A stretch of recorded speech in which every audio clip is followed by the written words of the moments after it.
नमस्कार मंडळी, कशा आहात? मी आज अंड्याची रस्सा भाजी बनवणार आहे वेगळ्या पद्धतीनं. तर चला, गॅसवरती कढई ठेवला आहे.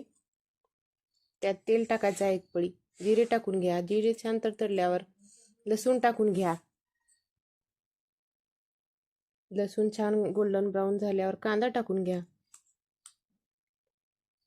ही भाजी इतकी टेस्टी लागते की खूप छान चवीला, पण लहान मुलांना तर खूप आवडेल. कांदा इथं गोल्डन ब्राऊन झाला आहे. बारीक केलेलं खोबऱ्याचं किस टाकायचं आहे. याला पण छान असं लालसर होऊ द्यायचं आहे. टोमॅटो टाका बारीक चिरलेलं, याला पण 2 मिनिट परतून घ्यायचं आहे. लाल तिखट टाकायचं आहे, काळं तिखट टाकायचं आहे, जिरा पावडर, धने पावडर, हे सर्व मसाले मिक्स करून थोड्या पाण्यात शिजवून घ्यायचं आहे. चवीपुरतं मीठ टाकायचं आहे.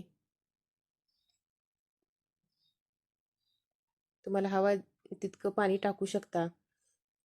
मी तर अंडे उभे आकाराचे चिरून घेतला आहे. आमटीत टाकून घेऊया. वरून बारीक चिरलेली कोथिंबीर.